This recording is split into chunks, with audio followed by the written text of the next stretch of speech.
આ છે ગુજરાતના પ્રખ્યાત લોકનૃત્ય ગરબા પર એક સંક્ષિપ્ત વિશ્લેષણ. ગરબા નવરાત્રિમાં રમાતું ગુજરાતનું એ ઉર્જાસ્વર લોકનૃત્ય હવે માત્ર એક પ્રાદેશિક ઉત્સવ નથી રહ્યો. યુનેસ્કોએ તેને વૈશ્વિક સાંસ્કૃતિક વારસા તરીકે માન્યતા આપી છે. તો પહેલું, ગરબાનો મૂળ અર્થ અને એનું પ્રતીકવાદ શું છે?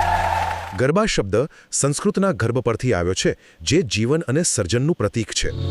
આપણે જે માટીના કાણાવાળા ઘડાની આસપાસ નાચીએ છીએ, જેને ગરબો કહેવાય, એ ખરેખર માનવ શરીરનું પ્રતીક છે.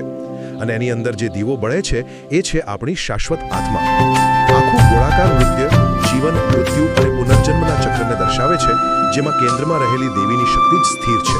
બીજું, ચાલો જોઈએ કે શેરી ગરબાથી આ વૈશ્વિક મંચ સુધીની યાત્રા કેવી રહી. શરૂઆતમાં તો ગરબા દેવી દુર્ગાની ભક્તિ માટેનું એક ધાર્મિક અનુષ્ઠાન હતું. લોકો સાદગીથી શેરી ગરબા રમતા. પછી સમય જતાં એનું વ્યાપારીકરણ થયું અને એ પાર્ટી પ્લોટમાં મોટા કાર્યક્રમોમાં ફેરવાઈ ગયું. પણ આ બધા આધુનિક ફેરફારો છતાં એની લોકોને જોડવાની ભાવના તો એવી જ રહી. અને એટલે જ ડિસેમ્બર 2023માં યુનેસ્કોએ ગરબાને માનવતાની અમૂર્ત સાંસ્કૃતિક વારસા તરીકે સન્માનિત કર્યા. અને છેલ્લે એક સામાન્ય ગેરસમજ દૂર કરીએ. શું ગરબો, ગરબી અને રાસ એક જ છે?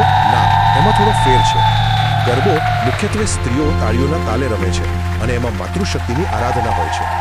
ગરબી પરંપરાગત રીતે પુરુષો રમે છે અને એ શ્રી કૃષ્ણની ભક્તિ સાથે જોડાયેલી છે. જ્યારે દાંડિયા રાસમાં તો લાકડાની દાંડિયાનો ઉપયોગ થાય છે અને એ ભગવાન કૃષ્ણની રાસલીલા સાથે સંબંધિત છે. ટૂંકમાં, ગરબો એ ભક્તિમય મૂળથી વિકસીને આજે એક જીવંત વૈશ્વિક સાંસ્કૃતિક ઓળખ બની ગયો છે.